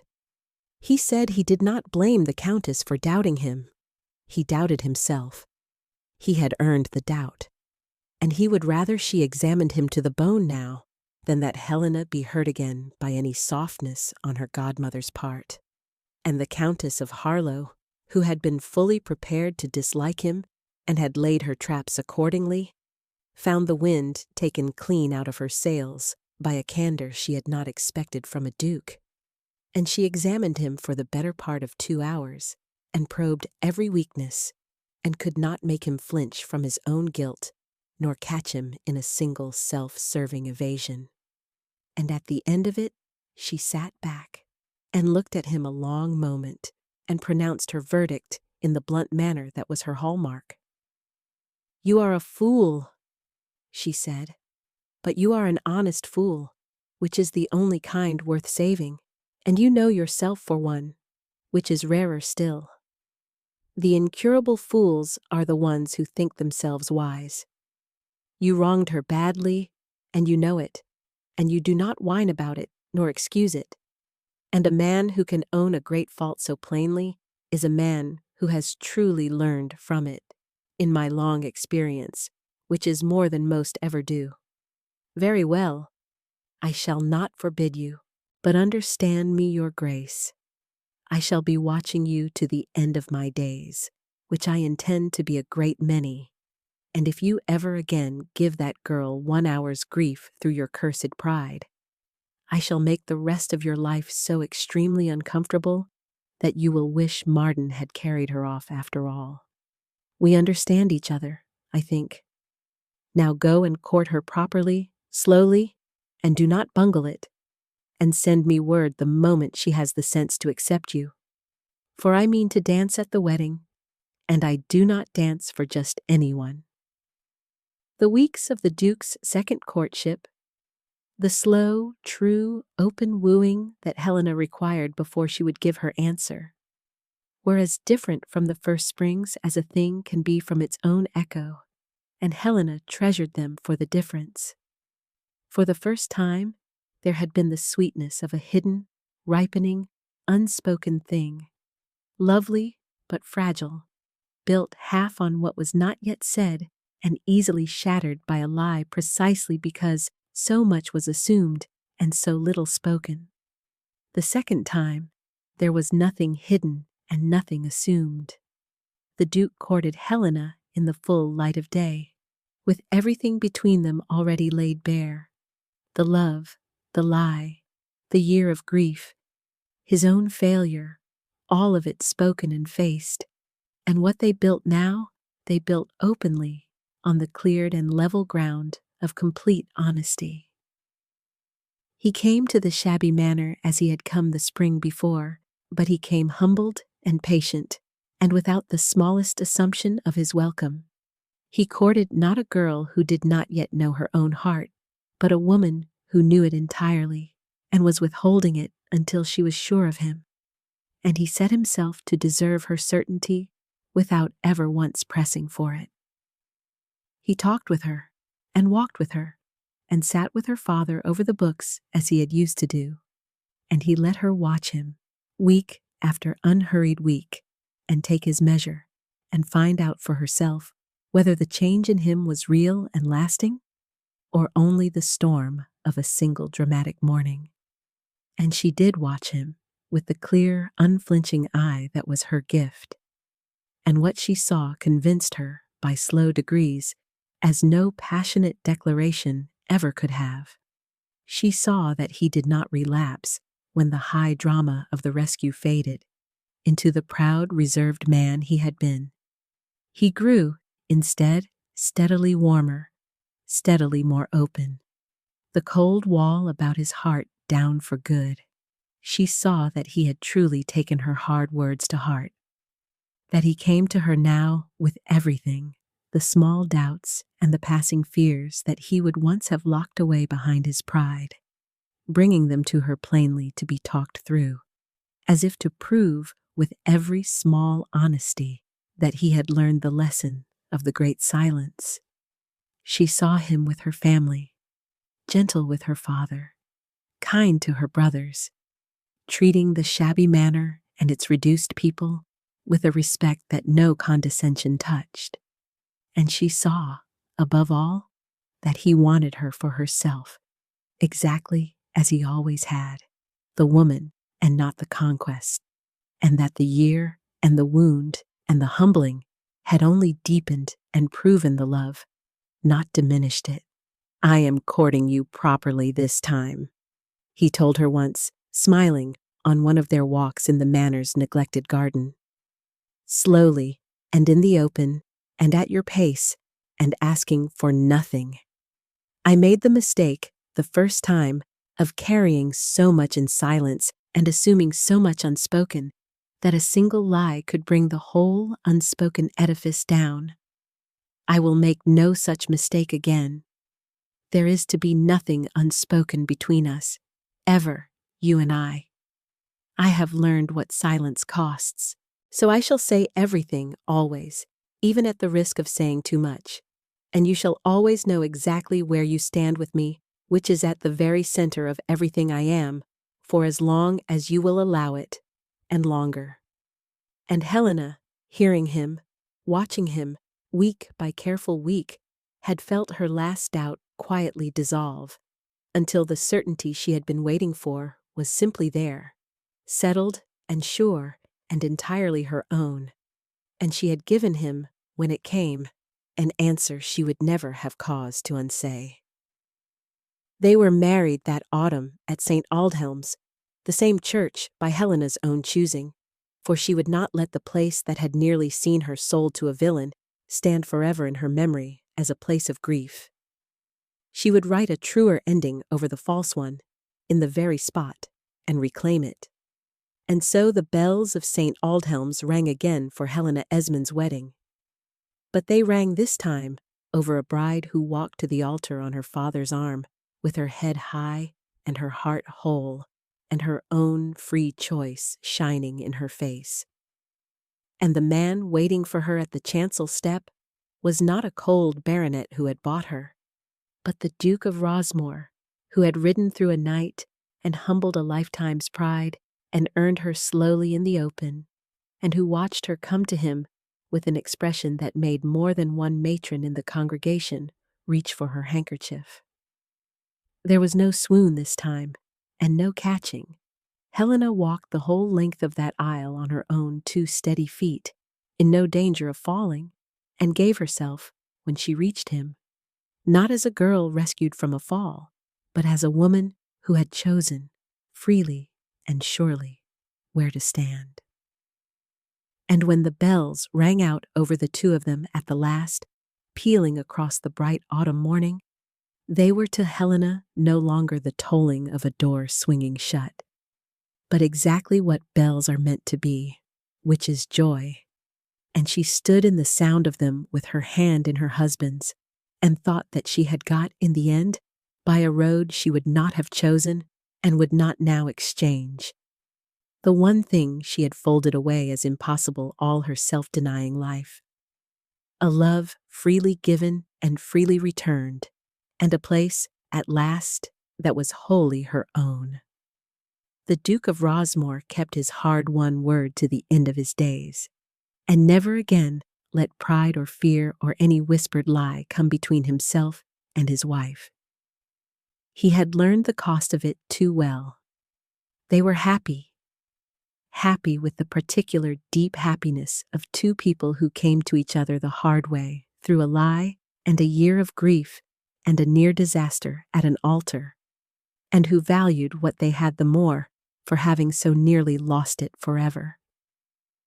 The Dowager Countess of Harlow, who had saved them both by her stubborn refusal to believe a goddaughter false, took up a permanent and tyrannical residence in their affections and a frequent one in their house, and ruled both with immense satisfaction to the end of her long life, never tiring of pointing out that the entire happiness of the family rested upon her having had, alone among the lot of them, the sense to smell a rat and the spine to hunt it down. And Helena's father, restored to comfort and ease, lived longer and more peacefully than anyone had dared hope, and saw his daughter a duchess and his grandchildren born, and said often, in his gentle scholarly way, that he had spent his life believing the world ran on money, and had learned at the end of it that it ran on love and on truth, and that he had nearly lost his daughter to the first error and been saved, with her, by the second. In the long, happy years of their marriage, there was a private understanding between the Duke and Duchess of Rosmore that grew directly out of the lie that had nearly destroyed them, and that became, in a sense, the keystone of their whole life together, a settled, unbreakable rule that they would never keep silence with each other. Never let a doubt fester unspoken. Never believe a whisper about the other, without going straight to the other and asking. They had both learned the lesson at the bitterest cost, and they did not mean to have to learn it twice. The Duke, who had once let his pride run him from the woman he loved, rather than risk asking her a hard question, became, as a husband, almost comically scrupulous about asking, bringing to Helena the smallest doubt or fear the moment it arose, turning it over with her in the open, refusing to let anything go unspoken between them. For he had seen what a single, unexamined silence could grow into, and he treated the smallest seed of one now as a man treats a spark near gunpowder. And Helena, who had once believed a lie about him and grieved a year in silence, was as quick as he to bring everything into the light, to ask rather than assume, to test a doubt against his eyes rather than let it work in the dark. "We were nearly ruined by a thing unspoken," she said to him once, years in, when some small cloud of misunderstanding had threatened and been instantly dispelled by their now instinctive habit of plain speech. And I think the whole of our happiness rests on our having learned never to let a thing go unspoken again. Other couples may afford their silences and their assumed understandings. We cannot. We know too well what they cost.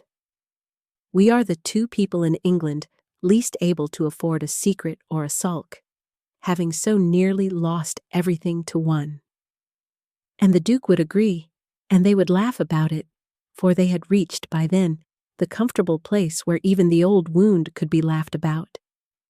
And he would say that they owed the villain Marden, in a backhanded way, the soundest marriage in the county, for he had taught them, by nearly destroying them, the one lesson most couples never learn until it is too late: that love is not enough by itself to keep two people safe, but that love and plain truth together are very nearly proof against the world. They never did learn where Sir Lucius Marden ended his days, nor did they greatly care. He had walked out of St. Aldhelm's into a deserved obscurity, shunned by the county he had thought to triumph in, and had taken his cold fortune and his colder heart off to whatever joyless corner would have him.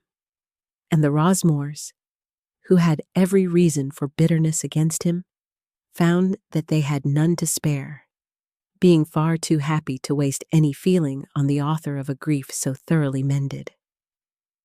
"He meant to ruin us," the Duke said once, "and instead he taught us how to be happy by showing us exactly how easily we might not have been. I cannot even hate him properly. He was the worst man I ever knew, and the best, most accidental teacher. And I find I would not now undo a single thing, not even the worst of it, for fear of undoing the lesson and the marriage and the whole hard-won happiness it bought us." And Helena, who had walked to one altar a sacrifice and to another a free woman, and knew the difference in her bones, agreed with him. For she had got, at the end of the hardest road, the one thing she had never let herself hope for. And a happiness reached through such a country is held more tightly and treasured more dearly and guarded more carefully than any that comes too easily ever can be. It is worth pausing, before we leave them, on the bells of St. Aldhelm's, for they ring all through this story, and they ring two very different songs, and the difference between the two is the whole of what Helena won. The first time, they were the sound of a door swinging shut, pealing out over the spring morning, while a worn and dying woman stood at the altar beside a man she loathed, the joyful sound mocking the grief beneath it, every iron note another turn of the lock on the cell of the rest of her life. And Helena had stood in the sound of them and thought she had never heard anything so terrible, for they were ringing for a wedding that was the end of all her hopes, and they would not stop, and she could not make them stop, any more than she could stop the marriage they proclaimed. That was the bells of the false wedding, joy on the surface and despair underneath, the cruelest possible sound, the music of a trap. And the second time, that autumn, in the very same church, the very same bells rang for the very same woman, and they were pure joy, joy all the way through, with no despair beneath them at all. For this time, the woman who stood in the sound of them had come to the altar freely on her own two steady feet, with her family safe and her heart whole, and the right man waiting at the chancel step. And the bells that had told her grief in the spring pealed her happiness in the autumn, the identical sound transformed utterly by the truth that now stood beneath it. Helena marked the difference. She could not have failed to mark it, standing in the autumn sound of the very bells that had rung her to her near destruction in the spring. And she thought, listening to them peal out over her true wedding, that the bells themselves had not changed by a single note. that they were the same bells, ringing the same way, as indifferent as bells always are to the human hearts beneath them, and that all the difference, the whole vast, unbridgeable difference between the day she had wept inside their joy and the day she rejoiced inside it, lay not in the bells, but in the truth they happened to be ringing over. The same sound could be the worst thing in the world or the best, depending entirely on whether it rang over a lie or over the truth. And that, she thought, was the lesson of her whole strange story in a single peal of bells, that the difference between misery and happiness is so often not in our circumstances at all, which may look identical from the outside. The same church and the same bride and the same ringing bells, but in whether the thing beneath them is false or true. She had been married or near it in that church twice. The second time she walked out a happy woman, where the first she had been carried out a broken one. And the only thing that had changed in the end was that the truth had come out, and a lie had been undone, and the bells, for once, had something true to ring for. And there is the catch to remember too, the one the title of the tale turns upon, that when Helena Esmond fell, worn past her strength by a grief a liar had made, it was the Duke of Rosmore who caught her, before she struck the floor, faster than any man there could account for, as though some part of him had waited a whole year to be there at the last instant and not let her fall. He caught her that morning in the church, and in the deeper sense, he went on catching her all their lives, and she him, the two of them having learned at such cost that love is, in the end, very largely that, the being there to catch, and the trusting that one will be caught. So, bank your fire now, and turn your lamp low, and let the dark draw gentle and close. A bride swooned as the bells rang, worn to nothing by a grief that a liar had made and her own dutiful heart had borne, and the Duke who caught her carried her past the waiting groom and out of a marriage built on a falsehood, into the truth that had been kept from them both a whole cruel year. And a lie was undone, and a villain unmasked, and two proud sundered hearts were given, by an old woman's stubbornness and a duke's hard humbling, the second chance that lies and pride had so nearly stolen. Somewhere tonight, by some fire I shall never see, you have followed a fainting bride out of a false wedding into a true one, and seen the truth rise and the pride brought low, and the right two people come together at the last. And I am glad of it, more glad than I can say, and I should dearly love to know where in the world you have been listening from. Remember, when some lie or some fear tempts you to believe the worst of one you love, and to withdraw in silence, remember to go instead and ask and trust the face over the whisper. For a great deal of the world's grief is only people believing lies about each other and being too proud to ask the truth. Sleep well. There will be another fire and another story when next the candles are lit.